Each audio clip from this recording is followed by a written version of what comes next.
Mad Monkton by Wilkie Collins. The Monktons of Wincot Abbey bore a sad character for want of social ability in our country. That never went to other people's houses, and expecting my father and lady and her daughter living near them, never received anybody under their own roof. Proud as they all quite certainly were, it was not pride, but dread, which kept them thus apart from the neighbours. The family had suffered for generations past from the horrific affliction of hereditary insanity, and the members of it shrank from exposing their calamity to others, as they must have exposed it if they had mingled with the busy little world around them.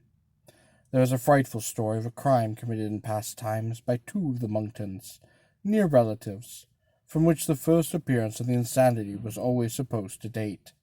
But it is needless for me to shock anyone by repeating it. It is enough to say that at intervals almost every form of madness appearing in the family, monomania being the most frequent manifestation of the affliction among them. I have these particulars, and one or two yet to be related, from my father. At the period of my youth but 3 of the Monktons were left at the Abbey, Mr. and Mrs. Monkton and their only child Alfred, heir to the property. The one other member of this, the elder branch of the family, who was then alive, was Mr. Monkton's younger brother, Stephen. He was an unmarried man, possessing a fine estate in Scotland, but he lived almost entirely on the continent, and bore the reputation of being a shameless profligate. The family at Wincot held almost all as little communication with him as they of their neighbours. I have already mentioned my father, and a lady and her daughter as the only privileged people who were ever admitted into Wincot Abbey. My father had been an old school and college friend of Mr. Monkton, and accident had brought them so much together in later life that their continued intimacy at Wincot was quite intelligible. I am not so well able to account for the friendly terms on which Miss Ismail, the lady to whom I have alluded, lived with the Monktons. Her late husband had been a distant relative to Mrs. Monkton, and my family was her daughter's guardian. But even these claims to friendship and regard never seemed to me strong enough to explain the intimacy between Mrs. Emmys and the inhabitants of the Abbey. Intimate, however, they certainly were, and one result of the constant interchange of visits between the two families in due time declared itself. Mr. Monkston's son and Mrs. Emile's daughter became attached to each other. I had no opportunities of seeing much of the young lady.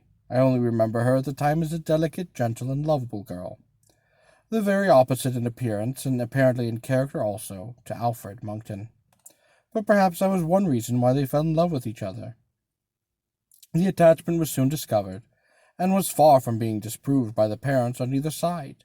In all essential points except that of wealth, the Emilys were nearly the equals of the Monktons, and want of money in a bride was of no consequence to the heir of Wincot.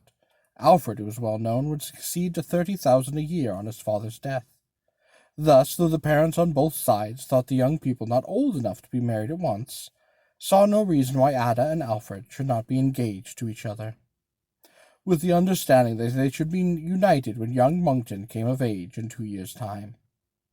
The person to be consulted in the matter, after the parents, was my father, in his capacity of Ada's guardian, who knew that the family misery had shown itself many years ago in Miss Monkton, who was her husband's cousin. The illness, as it was significantly called, had been palliated by careful treatment, and was reported to have passed away, but my father was not to be deceived. He knew where the hereditary taint still lurked. He viewed with horror the bare possibility of its appearing one day in the children of his friend's only daughter, and he positively refused his consent to the marriage engagement. The result was that the doors of the Abbey and the doors of Miss Emile's house were closed to him. This suspicion of friendly intercourse had lasted but a very short time, when Miss Monkton died. Her husband, who was fondly attached to her, caught a violent cold while attending her funeral. The cold was neglected and settled on his lungs, and in a few months' time he followed his wife to the grave, and Alfred was left master of the grand old Abbey and the fair lands that spread all around it. At this period, Miss Emilie had the indelicacy to endeavour a second time to procure my father's consent to the marriage engagement. He refused it again more positively than before. More than a year passed away, and the time was approaching fast when Alfred would be of age. I returned from college to spend a long vacation at home, and made some advances toward bettering my acquaintance with the young Monkton. They were evaded, certainly with perfect politeness, but still in such a way as to prevent me from offering any friendship to him again. Any mortification I might have felt at this petty repulse under ordinary circumstances was dismissed from my mind by the occurrence of a real misfortune in our own household. For some months past my father's health had been failing, and, just at the time of which I am now writing, his sons had to mourn the irreparable calamity of his death. This event, though some informality or error in the late Emil's will, left the future of Ada's life entirely at her mother's disposal. The consequence was the immediate ratification of the marriage engagement to which my father had so steadily refused his consent, and as soon as the fact was publicly announced, some of Mrs. Emil's more intimate friends, who were acquainted with reports affecting the Monkton family, ventured to mingle with their formal congratulations one or two significant references to the late Miss Monkton, and some searching inquiries as to the disposition of her son. Miss Emil always met these polite hints with one bold form of answer. She first admitted the existence of these reports about the Monktons, which her friends were unwilling to specify distinctly, and then declared that they were infamous calumnies. The hereditary taint had died out of the family generations back. Alfred was the best, the kindest, and the sanest of human beings. He loved study and retirement. Ada sympathized with his tastes, and made her choice unbiased. If any more hints were dropped about sacrificing her by her marriage, those hints would be viewed as so many insults to her mother, whose affection for her it was monstrous to call in question. This way of talking silenced people, but it did not convince them. They began to suspect what was indeed the actual truth, that Mrs. Emil was a selfish, worldly, grasping woman, who wanted to get her daughter well married, and cared nothing for consequences as long as she saw Ada mistress of the greatest establishment in the wild county. It seemed, however, as if there was some faint fatality at work to prevent the attunement of Mrs. Emil's great objective in life. Hardly was one obstacle to the ill-omened marriage removed by my father's death before another succeeded in the shape of anxieties and difficulties caused by the delicate state of Ada's health. Doctors were consulted in all directions, and the result of their advice was that the marriage must be deferred, and that Miss Emil must leave for England for a certain time, to reside in some warmer climate, like the south of France, if I remember rightly. Thus it happened that just before Alfred came of age, Ada and her mother departed for the continent, and the union of the two young people was understood to be indefinitely postponed. Some curiosity was felt in the neighborhood as to what Alfred Monkton would do under these circumstances. Would he follow his lady-love? Would he go yachting? Would he throw open the doors of the old abbey at last and endeavor to forget the absence of Ada and the postponement of his marriage in a round of gaieties? Well, he did none of these things. He simply remained at Wincot, living a suspiciously strange and solitary life as his father had lived before him. Literally, there was now no companion for him at the abbey but the old priest. The Monktons, I should have mentioned before, were Roman Catholics, who had held the office of tutor to Alfred from his earliest years. He came of age, and there was not even so much as a private dinner party at Wincot to celebrate the event. Families in the neighborhood determined to forget the offense which his father's reservoir had given them, and invited him to their own houses. The invitations were all quite politely declined. Civil visitors called resolutely at the abbey, and were resolutely bowed away from the door as soon as they had left their cards.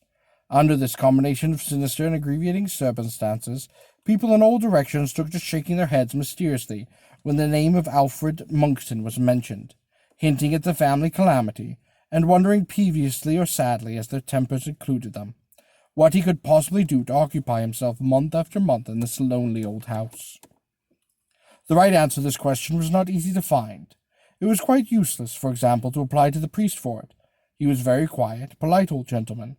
His replies were always excessively ready and civil, and appeared at the time to convey a reasonable amount of information, but when they were tested by after-reflection, it was universally observed that nothing tangible could ever be extracted from them. The housekeeper, a weird old woman with a very abrupt and repelling manner, was too fierce and taciturn to be safely approached. The few indoor servants had all been long enough in their family to have learned to hold their tongues in public as a regular habit. It was only from the farm servants who supplied the table at the abbey that any information could ever be obtained, and was always vague enough as it was when they came to communicate it. Some of them had observed the young master walking about the library with heaps of dusty papers in his hands.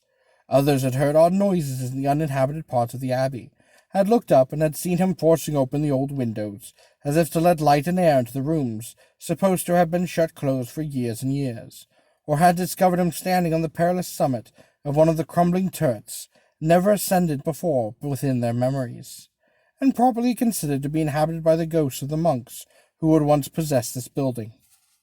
The result of these observations and discoveries, when they were communicated to others, was of course to impress everyone with the firm belief that poor young Monkton was going the way that the rest of the family had gone before him, which opinion always appeared to be immensely strengthened in the popular mind by conviction, founded on no particular evidence, that the priest was at the bottom of all this mischief.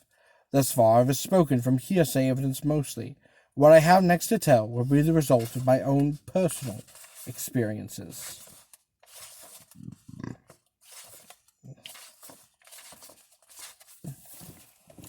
That was Chapter 1 of Mad Monkton.